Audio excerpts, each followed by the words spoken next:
Hey, everybody. Welcome back to the Jug Dealers Podcast, where we talk about all things cannabis and lifestyle related. And I am here with my good friend, Josh GRAMBO, back in the Jug Den.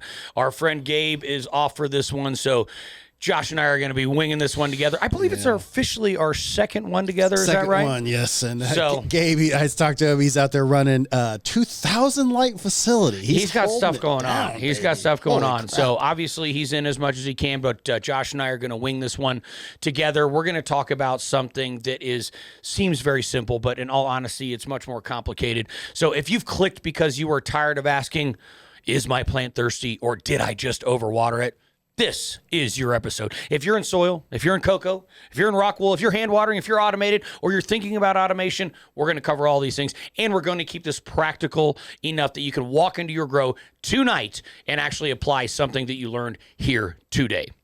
So that's what was so interesting about it. It's like, as you guys know, we do the Jug Club, where we'll do the gathering, and we actually sit cameras on and we talk with growers that interact with our show week to week. And we're always surprised how the basics are the things that fall through the cracks. You think we've been doing this for years now.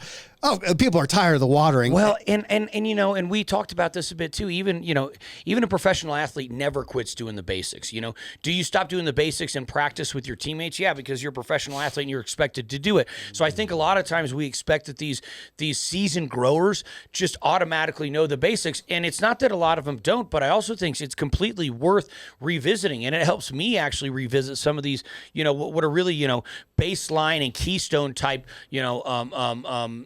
facts of growing, right? So we wanted to bring it back a little bit. And again, it's always funny, right, Josh? The most basic things, tend to be, in a lot of ways, the most critical and potentially could be the most damaging, right? And I know I was telling you a little story, back in a former life of mine, I was working at a large retail nursery in the state of New Mexico. It's called Osuna Nursery. It's actually the largest retail lawn and garden center in the state of New Mexico. And there was one little old Japanese man that watered all of the trees and shrubs in this entire facility. It was one guy, that was his sole job. And I remember thinking, man, that's crazy. It's only one guy. You're putting it all on one guy's shoulder, but the consistency could not be overlooked. And I tell you, you didn't have a lot of lost plants. You had a lot of healthy plants. You had consistently watered plants, and that consistency is definitely something we're going to talk about. Of course, we talk about before consistency of pH or consistency of the environment, which is all part of the bigger picture, right? And we're always trying to eliminate or up whatever minimum is keeping us from really getting to where we're looking to get to. So we all are masters of the cannabis plant. I've been growing that exclusively. And then I find myself dealing with other plants, and I'm like, holy crap, I thought I was a great grower. How am I killing this aloe? Well, what would you say the difference between cannabis growing and you actually go normal plants in your everyday life? I do. And I do like to make the point that, look, cannabis is a very special and amazing plant, but understand it's a C3 photoperiodic plant, and there are others like it. And there's also other plants that are going to have the same kind of principles that cannabis does. So if you learn about cannabis and you have success with cannabis, you are somebody that can be successful with other plants. However, for example, I had somebody, we talk about the consistency, of the gentleman at the lawn and garden. Well, one time I asked my mother-in-law when she waters her cactus inside, and she lives in New Mexico, so this actually makes a lot of sense. But she goes, when it rains outside. Oh, no shit. Huh. that's a pretty intuitive solution. Okay, well, and again, but that intuition, that connection with plants, Josh, I think is one of the things that has really been lost over time. We talk about this egocentric view of plants and that we're controlling them. And I look at it the other way. I'm more of a botany desire, a la Michael Pollan, and saying, well, who's controlling who? Plants are autotrophs, we're heterotrophs.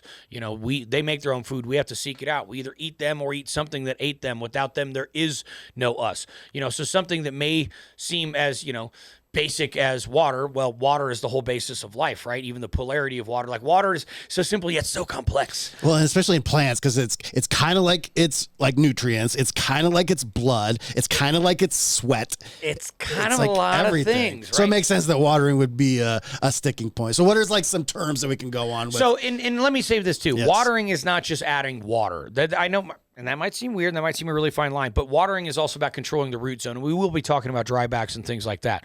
So the root zone controls the plant, and specifically within that root zone, it's the rhizosphere, and even more, a smaller zone than that is actually called the rhizosheath, which is exactly where root particles come in contact with the soil particles, right? And so that's where uptake happens. So a product like Rhizium, like we have, specifically focuses on that rhizosheath zone to maximize surface area, which is basically follicles or root hairs, to maximize uptake, right? So what does watering affect? Well, I can tell you it affects basically everything, but let's talk about the specifics. Oxygen. It's going to also affect nutrients. It's going to affect dryback. It's going to affect pH. It's going to affect EC/ppm. It's going to affect microbial life. It's going to affect root temperature. It's going to affect stress level, right? Stress level, if it has too much water, if it has too little water, if it has enough water.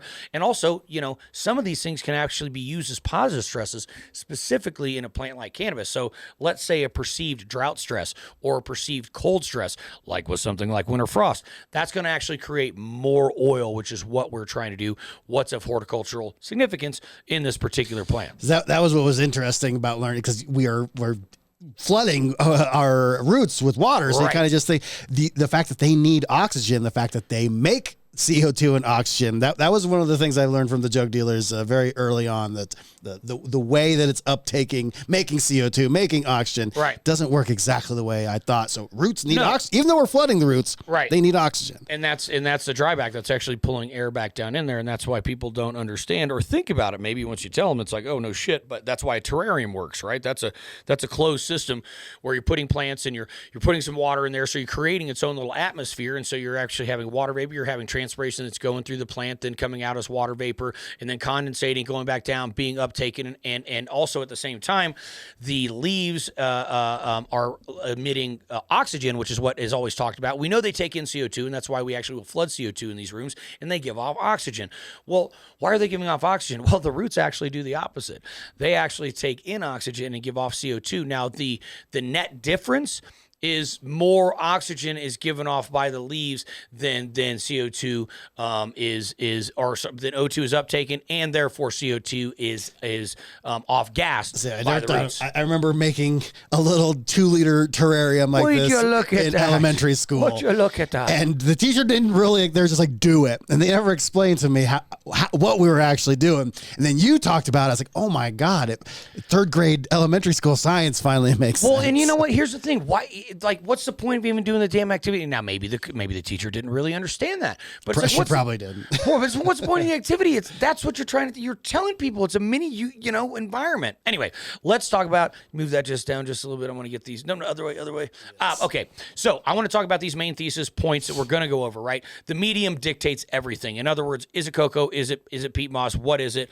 Is it auto watered? Is it not? Watering on a calendar is just guessing. It is not the way to do things.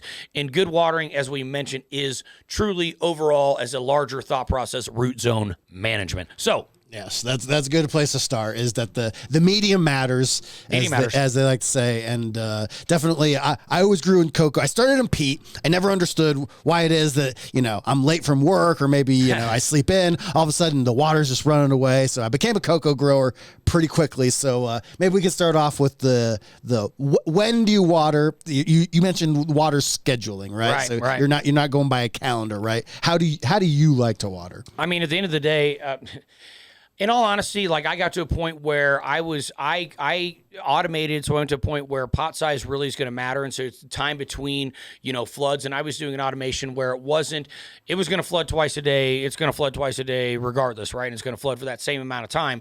So certain plants aren't going to like that either, right? So an automatic system like that was one thing I did have to learn, and I want to mention to other people out there as well. Certain things like OGs and Cushes, they really don't like wet feet, so an automatic watering system like that is going to be, a bad situation. But that's then there's certain plants that you could damn near leave them soaking in water. And there's a lot of people out there that are using autopot systems, for example, which always leaves a thin film of water on the bottom. I believe they've changed a couple things where, like, maybe you can stilt it up a little bit or something at this point.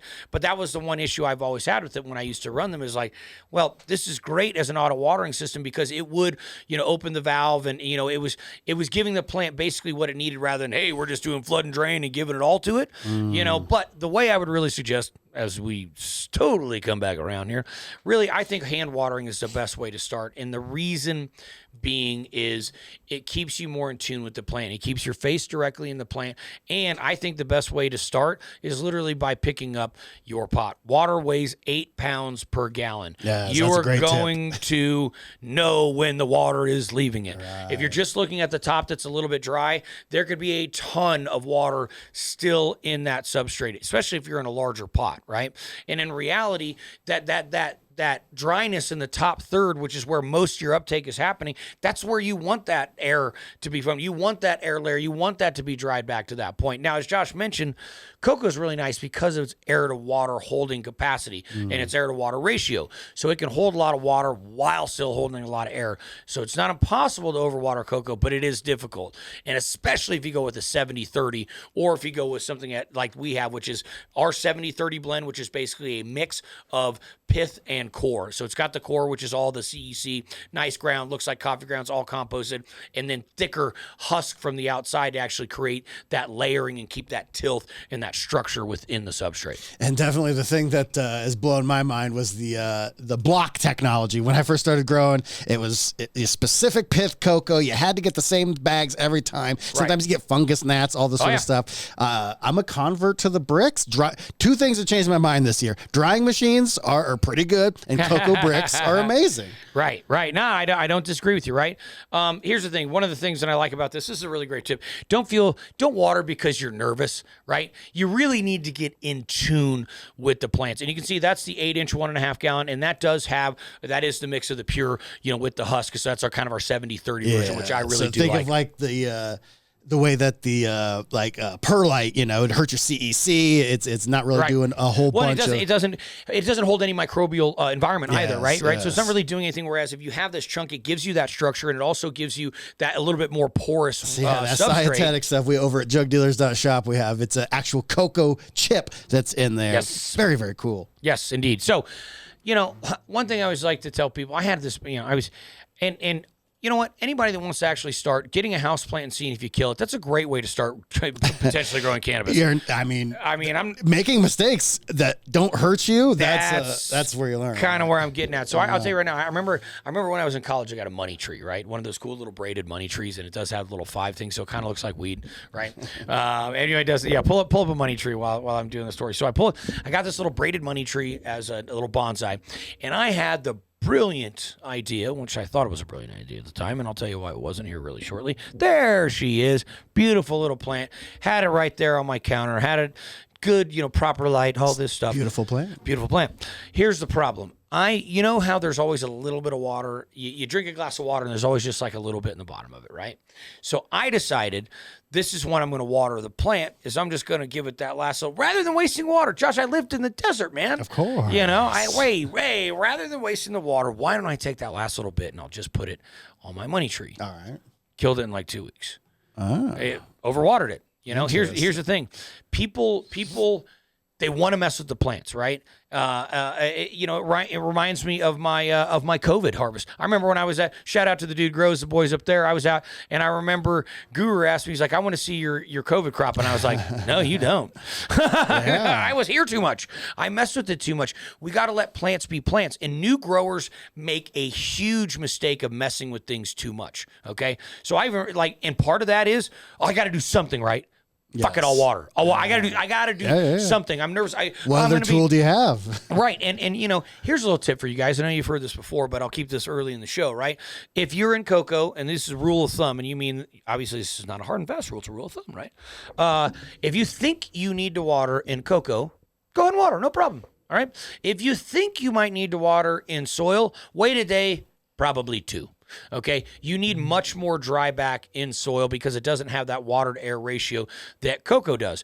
And even for me, when I came from being a soil grower over to a cocoa grower, I did not like cocoa originally because I was letting it dry back too much. I wasn't keeping it wet enough, right? As a soil guy. So, and that transition going back and forth, and that is why we mentioned this substrate specificity, if you will, and being like a huge part of the equation, if you will. If you don't, I can't talk to you about watering if I don't know your your substrate. And we will get into that, right? Yeah, we're going to get into every medium as we go forth, but I think a great place to start is pot size. Pot size. When I first started, it was 7 gallons. You want to grow big plants, 5 to 7 gallons. That's your flowering pot. And now I'm finding people winning competitions. The guy that won the Dude Grows last year, he's like, hey, I grew that in a 1 gallon.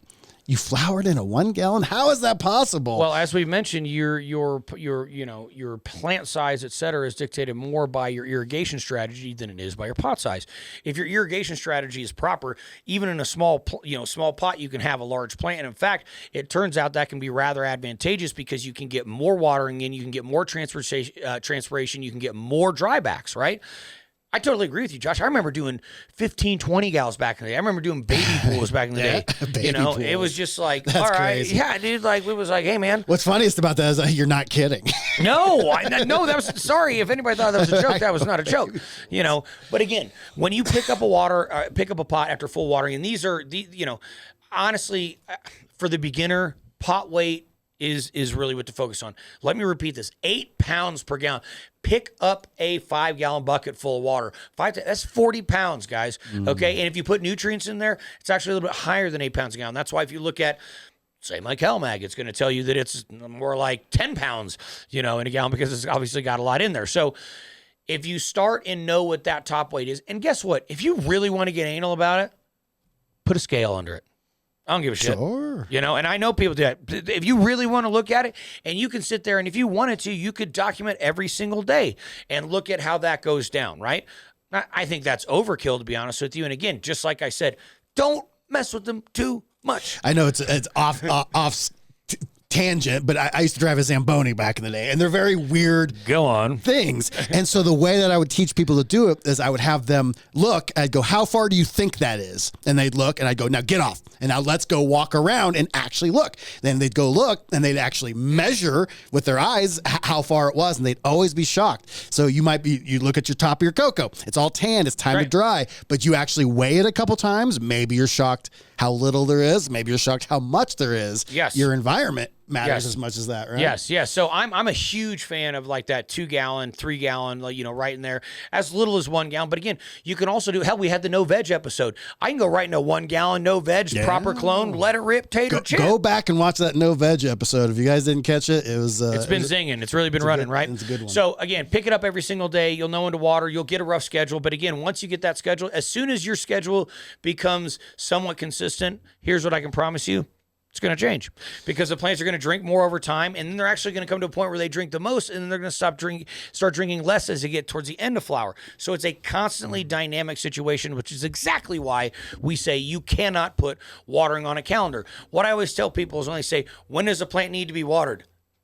When it needs to be watered. Oh, well, that's not a great answer. But guess what? That's literally the answer. Right. Episode over, guys. We'll see you next time. Yeah. Just kidding. No, so in watering, I'd say the newest term, it's been popularized for several years now, but even the concept of a dry bag. You want to walk people through what is a dry bag and why would you want your roots to ever be dry? No, that's a great question. And dryback is also tied to a bit to crop steering, but let me be clear. Crop steering is even just as basic as using your hand as a water sensor, like we were just saying. People like to get fancy with their term. Crop steering. Guess what? Crop steering is also drying back, but doing it, not on a schedule and doing it as a grower, right? Same thing. Now, can you get more efficient with that? Absolutely. But dry back is specifically the medium drying back down after irrigation. And as we mentioned, the roots do need oxygen. So once you fill that up and gone to full saturation, so you got a couple options. You can either go maybe to not full saturation, which honestly, if you're using high quality nutrients like everything that you see here behind me and everything that's available on jugdealers.net,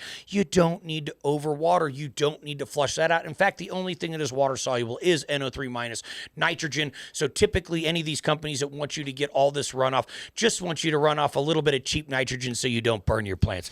Little tip for you guys. Is this a place where because I think of dry medium is like bare wires on roots. No. This is not bone dry. This is dry bag. But is this a place where the Fulvics, like you do the Ruby Fulvic, is helping ensure that sort of stuff? Sure.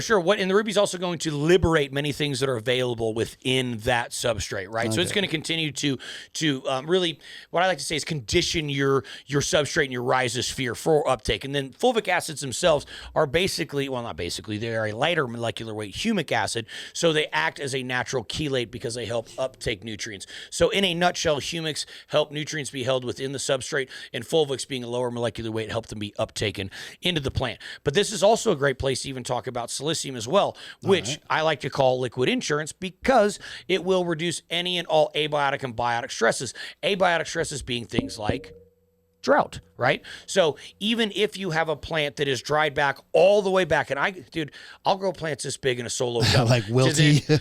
They won't be wilty. That's until if they're wilt, they are basically almost dead. It will stay turgid all the way to that point. I picked the thing up. There's not a bit of water in it, and it's still...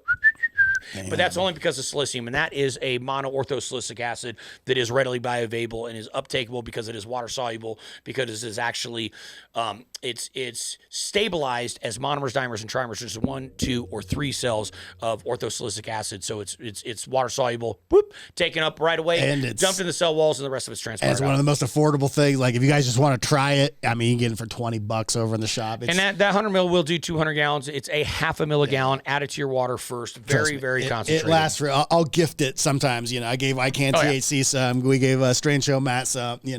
I'll gift off a little 100 mil bottle.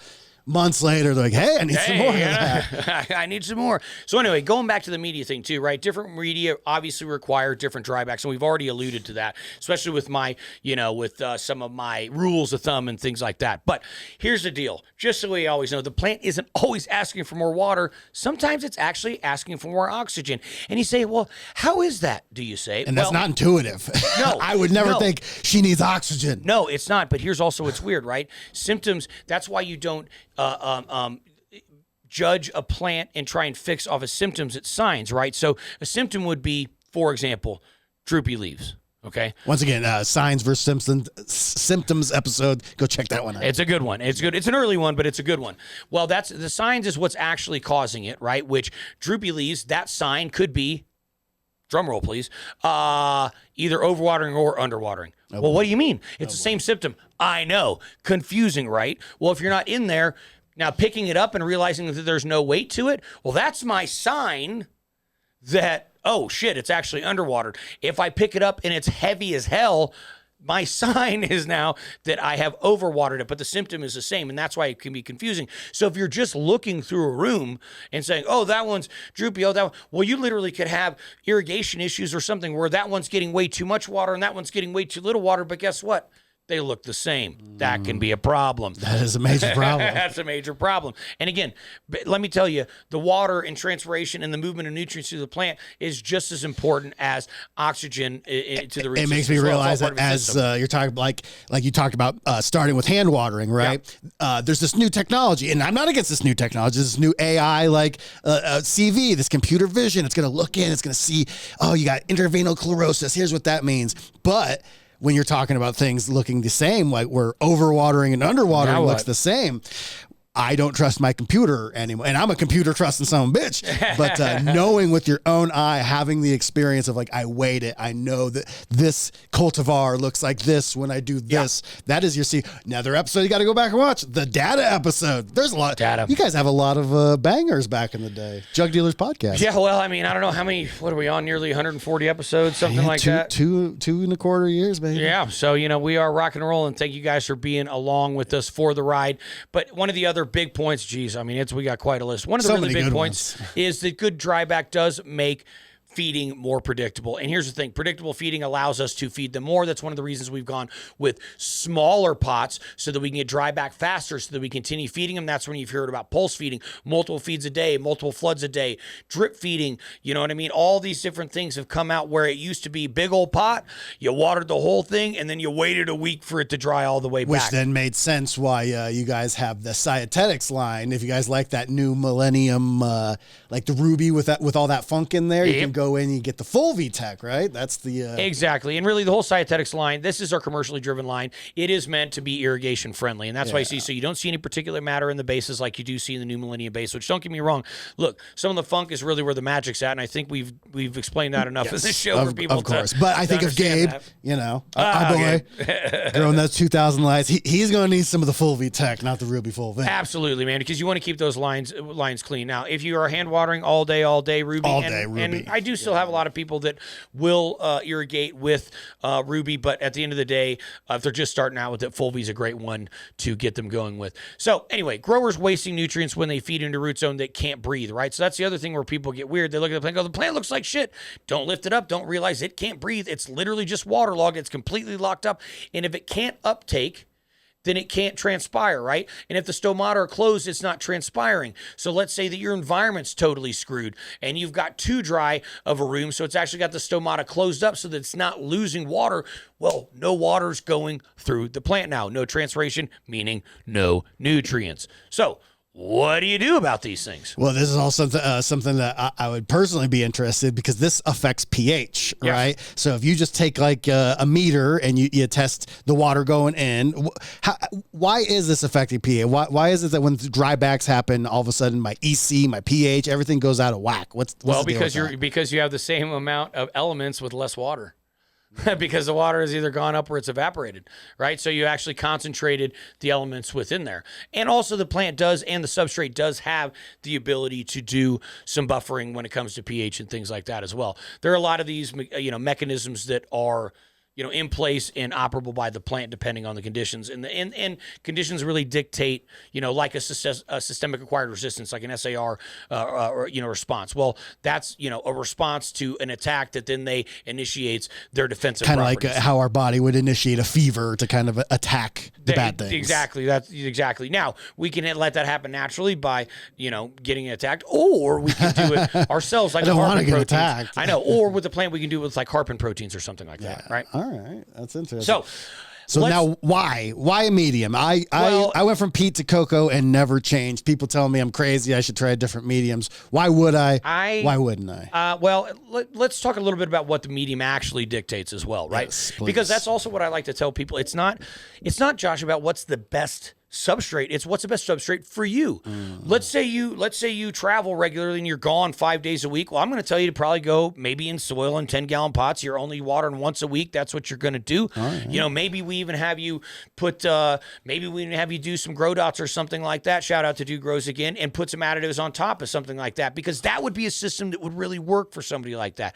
Well, let's say you got a tinker, you got somebody once every day. He's wanting to do automation. He's wanting to do all these things. That's you watching right now. We see you. We see you, right? Okay, well, that's a little bit different, right? So for that person, I'm going to go, hey, I think you're more of a cocoa guy, or hey, you really want to run the Ferrari around the racetrack? Let's do some rock wool. You know what I mean? Shout out to Dread. They run and those guys, they run some of the best, but rock wool ain't easy, right? So for me, substrate dictates, your grower style and your lifestyle and what you can really help. So also, how fast does it dry out? All these things are, really are affected, by what substrate. But let's just get into it a little bit more specific, because we are talking about the same plant, different medium. Unfortunately, means different rules, and it does mean on some level different expressions. Because why, Josh?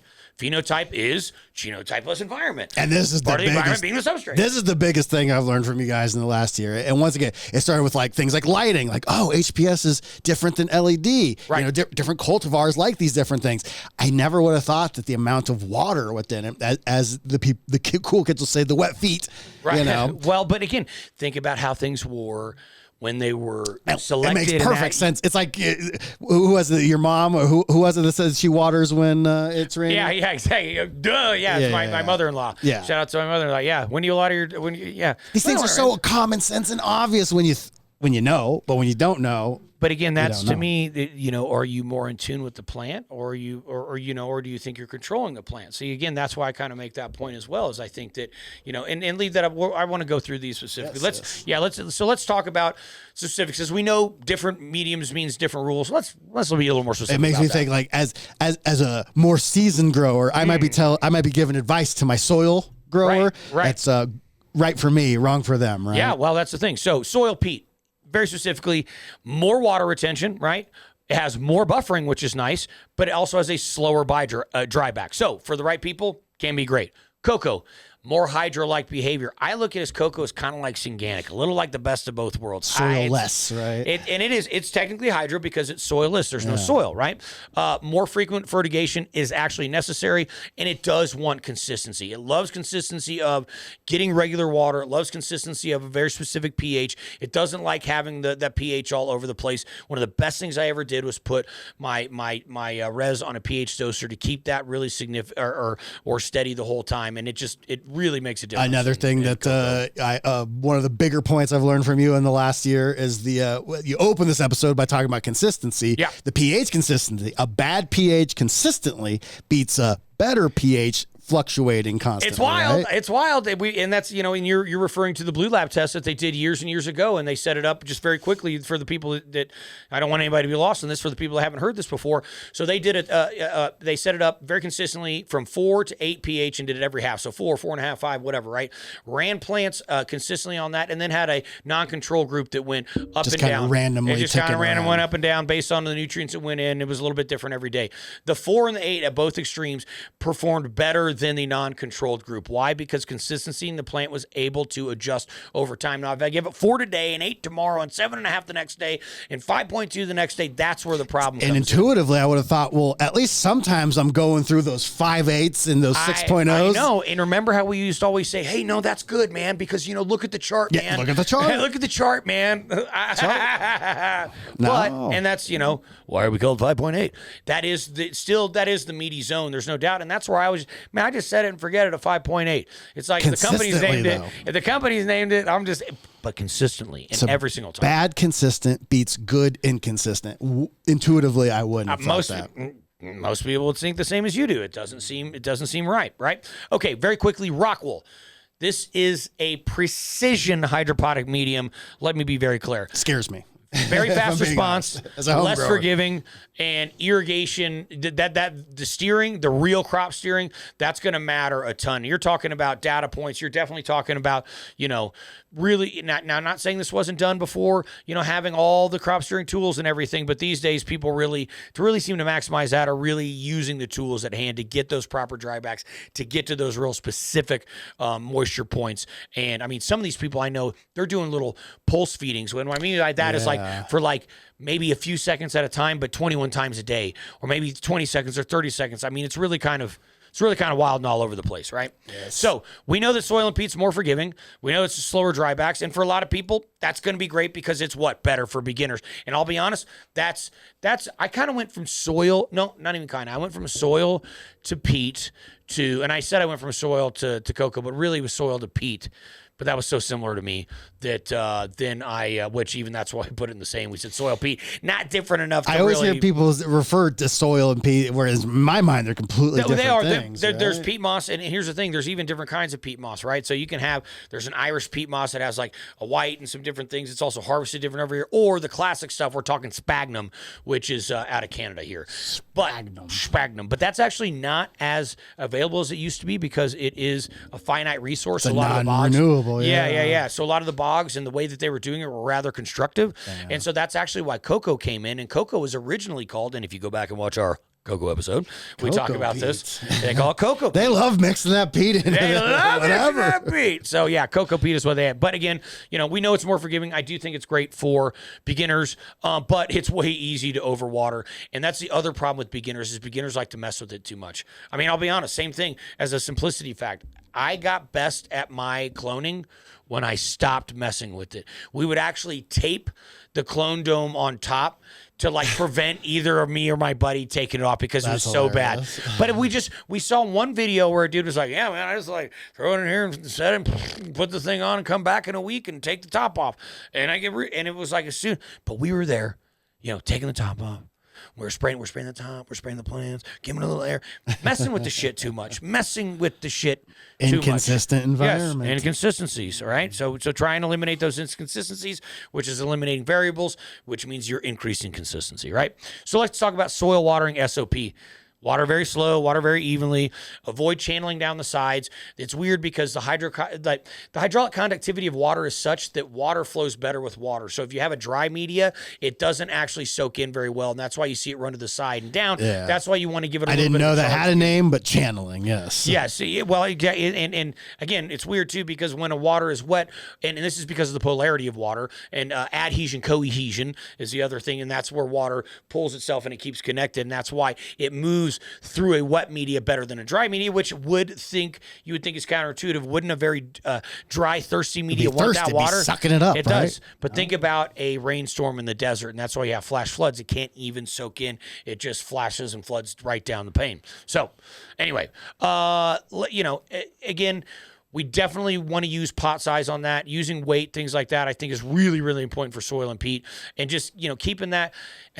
It's weird because that one's honestly not even that much consistency. And I would even sometimes look to underwater it a little bit rather than always watering to full saturation. Any tips for the actual watering if you're getting that channeling? You don't want to overwater, well, what you want to do is you want to make sure it's even. Give it a little bit first. Give it everything a little bit first, and then come back to that first plant and water it fully. So, go to each plant, give it a little taste, then come back with the full dose. Yep, exactly. That's what you want to do. And here's the other thing: you can take a small plant, even just a clone, and put it all the way into a 55-gallon barrel if you wanted. But you have to water it correctly. And there's two different options you have. Number one, you saturate that entire bucket and you wait about a month. Because it's going to take that long for it to get, because if you don't and you go back at it again, you're going to overwater. Your other option is just water around the plant a little bit. So it just got water a little bit. And that's what I tend to do, right? And so you can baby smaller plants into bigger pots like that a little bit if you want to, but it's very easy to overwater if you go to full saturation. Is that where a rhizium would come in, kind of? Well, yes, and rhizium definitely, focusing on that maximizing that follicle and root hair growth is just going to maximize, uptake. And it will help actually proliferate because it is a root proliferator, not a root initiator. So it's not like a rooting gel or something like that. But if you've got rhizium at transplant and after transplant, that's how you're going to get that really full root growth without any circling, because what it's doing, it's creating root hair growth, not that main root growth. So you're not getting that root channeling. It's actually all those little root hair tips that are doing the absorption. And that's the uptake. Yeah, that's the surface area. And once again, this stuff, jugdealers.shop, it's all really affordable. You can get in cheap, try it. Or you can just get a sample kit, get the full. Yeah, well, exactly. And in fact, let's talk a little bit about New Millennium. You can definitely get on there, jugdealers.net, check out our samples. You can get a full New Millennium pack. And, reality is whether it's in soil or peat, the grower still benefits from this consistent feed plan. Sauce your base. You got to sauce it up. Don't just randomly throw products in. Here's the reality. I truly believe getting on a chemist plan and saying, well, this is how they plan to put all these pieces together, because, I don't know, shocker. And I don't think this is going to be a shocker to anybody, but not every single thing that's in the bottle is listed on the bottle. Okay, so there might be some plant beneficial things in there that you wouldn't know without using it, right? So New Millennium as a structured program, it does have full base nutrition. It does have stage specific support. It does have a lot of grower control there because we do have the seasonal approach along with a 1-to-3 ratio from your micro to your seasonal base. And that winter, I was thinking your GMO, how you'll take a long flowering GMO, take it down from 12 down to 9 weeks easily. It finishes with the winter. You'll put the winter frost on it. It finishes. But you bring out those different notes, those onion notes. You do. And it's definitely, again, that's that phenotype, right? It's going to have a different expression based on when you take it down, and there is a different maturation process in terpenes, flavonoids, esters, etc. And that's why you will see even extractors extracting at, different times at different plants. So really interesting world out there, in that, let's say, with maximizing those type of qualities at the right times for that particular consumer, right? Pretty complicated stuff. So now walk me through. I've been using cocoa pretty much my whole adult growing life. Why is it, in my opinion, the best? Why did I have such success with it right out of the gate? Because I think it's the best of both worlds. And as long as you don't underwater it, you have a very fast and aggressive growth that's similar to hydro growth and that kind of bud size and vigor and everything else. But it has the usability and somewhat of a you have a little bit of user error ability there, right? So it's just easier, right? You're not on that razor's edge like you are with rock rock wool, but you get that similar type of growth. So in my mind, it is the best of both worlds, especially, and that's why you still see it not only used at home, you still see it massively used in commercial cultivation. That is the number one substrate used in commercial Shout out to the Bad River Farm guys. They use all that Scietetics cocoa, and they're shout out to Bad River, some of the best commercial cannabis in the country. Absolutely. And of course, we've got the boys over at Flourish and everything else, but the thing is, cocoa behaves more like hydroponics. Bottom line, it likes frequent fertigation. So for the tinkerer, it's great. You don't want to let it go bone dry. For the person that's the real grower that wants to be in there all the time, perfect media. But that consistency matters. Feed solution is usually part of the watering event. In other words, water every time with food, not with super high amounts of food necessarily, but you still do want a bit of dry back. But keep in mind that top 25 to 30% of the pot, that's really where the oxygen that you need, and that's also where the main part uptake is. And if you think about it, it all makes sense, because whether it's out in the environment or it's you pouring into the top, that's where nutrients would come into its rhizosphere, its substrate in nature as well. It's all coming from the top. And so day to day, or maybe not day to day, or hour to hour, what's the SOP on cocoa? Okay, so keep it moist, like we said. Regular fertigation, keep it moist. This does not mean sopping wet, and there is a difference between sopping wet and moist. It's that beautiful little moistness where you almost see on the top where it starts getting almost like that kind of splotchiness from dry to wet with cocoa. I love that look. But that means that you're getting that little bit of dry back, and maybe tomorrow or something like that, but there's still a ton of water. That look means she's drinking. That means she's drinking. So feed regularly. In other words, every single time. Do watch the runoff, but don't use it as a religion. I personally have always actually bottom fed, so I can't even read my runoff, so I don't really give a shit. I just give them really high quality stuff and don't worry about it. Monitor EC and PPM if possible, and I say always do that, but I always use EC as more of a guide to know that I put my mix together. And new growers, if you haven't planted your flag in PPMs versus EC, go EC. It took me years before I had to beat him over the head with it, guys. Electroconductivity, that's what's actually accurate. PPM has a 500 or 700 scale. Typically, the U.S. uses a 500 scale. Typically, Europe uses a 700 scale, but I did just say typically. Not a hard and fast rule. It's confusing. But EC is a scientific standard. Again, it's electroconductivity. Another SOP with cocoa, avoid the dramatics. Avoid the swings. Consistency. Again, we said this right off the bat. Consistency. You will want to increase that frequency as the roots grow up and proliferate throughout that. And that's why I said as soon as you get comfortable, hey, they're drinking every other day, just like clockwork. Guess what? Real soon, they drinking every day. Common cocoa mistakes, treating cocoa like soil. Folks, I did it too. Please don't do that. Don't water it too much. And do not water with plain water, because a lot of people here's the deal. Cocoa, even though it does have a high CEC, which is cation exchange capacity, meaning it has a high ability to hold nutrients to then be made available to the plant at a later time, at the same time, it does start as more of a neutral substrate, right? So you're starting with more of a blank palette, whereas in a soil situation, for a fact there's food in there, but you have no idea how much food is being uptaken, because you really don't know the microbial situation down there. You don't know how hot it started. Even if you mixed it yourself, did you bake it for 6 months? Did you mix it up and just use it? What's actually available? If you're not doing, which nobody really does, but like even just runoff tests or things like that, with like a current soil sample or whatnot, to have an idea of the food in there, you're going to be feeding a little bit from up top and a little bit from the soil, and your guess is as good as mine. So I don't like that lack of consistency. And that's interesting. The idea of if you had like a big old 12-gallon pot and you just water every other week or something versus like hourly shots. Right. I guess you're refreshing the nutrients, right? Did the nutrients kind of get wonk if they're in the medium for too long? No, they definitely don't get wonk if they're in too long. But again, if it's too saturated, then it doesn't. Or if environmental conditions aren't correct to keep the stomata open, to keep that, because that's a one-way train going for me. You know what I mean? It's going up and out, up and out, up and out. It's a one-way racetrack, right? So, also. This is one thing I'm glad I remembered this. Avoid low quality cocoa, and there is low quality. Cocoa is not made the same. Okay, I will personally, just that anecdata. Me and my friends would share cuts. We'd go over. We all had the same mother plants at our one friend's house. My weed always looked the best. I never used CalMag ever, and it was always weird to me, because I always obsessed over making sure I got the best cocoa. Well, if you have a properly buffered and high-quality cocoa, guess what? You don't have to worry about that. Now you don't have a hyperaccumulator. Now you don't have a substrate that's competing with your plant for a critical nutrients. So cow mags still might be valuable to you, but not mandatory. My buddies grow. It was mandatory. Right. Like, it was mandatory. Yes. It was part of their No, get that out of here. I don't need that. I don't need all that. I don't need all that. Should we talk about rock wool here a little quick? The one I have the least experience with. It's, likewise, by the way. Old school growing, major crop steering, but shout out to Dredd. That dude grows baseball bats, and shout out to the Dutch who really have pioneered shout kind out of to that. the Dutch, and the poor Dutch they got knocked out. The World Cup. But yeah, no, shout out to the Dutch for really being the type of people that kind of really pioneered this type of growing. Why would you in 2026 going into 2027? Jesus Christ, why would I choose rock wool of anything? It's very precise. Has a very fast response.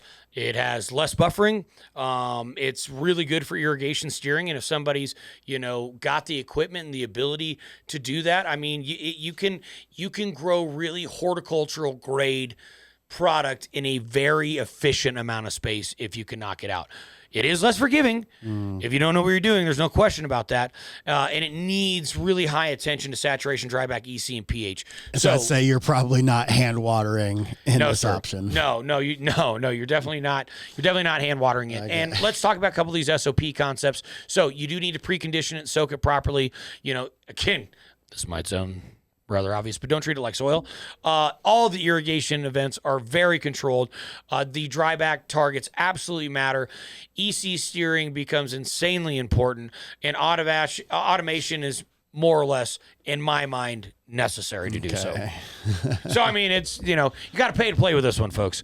You definitely got to pay to play with this one. So, the thing is obviously rock wool growers, they need clean, predictable inputs. So something like Scietetics, salts, or bases, or Fulvitech, like you mentioned, things like that, they actually will run well through this. Now, I will shout out to the Russian Assassin boys. They put biology into rock wool, and it makes some great And are they weed. Putting it into their batch tanks, or they're going through and adding it manually? That's a good question. I think they're probably going through and adding it manually, and a lot of people will do. Technology. Yeah, and it could be proprietary, but I think a lot of people like that, they'll usually go through and do it, wand style, like you're saying, once a week, putting some biology back in there, but also understanding that biology is necessary. And while we're talking about this, I suppose we would be remiss if we didn't at least address in every single one of these watering strategies the more biology you can pack in there. You want microbes chewing this stuff up, right? Yeah. Here's the thing. We talk a lot about this, about, natural plant biostimulants and stuff like that. And the reality is I believe more in the things that we don't know than the things we do know. I take a less egocentric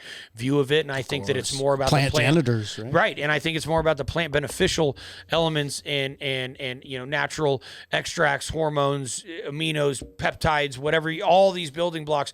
And I think it's about that and secondary metabolite production for when we are growing the plant that we're growing. It's not for everything. If you're growing feed corn, you're not going to talk about things the same way. But for what we're doing and for getting those type of responses, and being that we are oil farmers, bam, you fucking beat me to it. I knew it. The fact that we're oil farmers means we need to treat our plants and create these what might be, I call them positive stresses. Why do I call it a positive stress? Because it's an induced stress that promotes what we are doing, which is oil farming. So that's why we like to say that. That's beautiful. It's a beautiful story. It really All right, is. well, as we kind of It's a beautiful story. start to land this plane, I guess we can end where we began. Why is it that calendar watering fails? Please don't calendar water, right? Let's kill one of the biggest beginner myths out here. Why is water every 3 days bad advice? Because you don't know when the plant needs to be watered. The fact of the matter is it's going to be affected by many different things. Water demand changes very specifically based on plant size, root mass, pot size, medium, light intensity, airflow, temperature, humidity, stage of life, health of the root zone, et cetera, et cetera, et cetera. So, and this is constantly, it's all the things. It's all the things. And it's dynamic. It's everyday dynamic. It can be so dynamic that even in a sealed indoor room, depending on the changes of humidity outside, it will change what happens inside. That's how dynamic it is, folks. So as above, so below. As above, so below. Thank you guys so much for coming in, tuning in. This is always fun. I actually don't consider like these things the basics. I consider stuff like this fundamentals. If you can't do the little things right, the big things will never work out. Concentrate on the little things, and the big shit takes care of itself. Thank you guys so much. Until next time, from the Jug Den, we will be seeing you very soon. Thank you for the support. Peace out.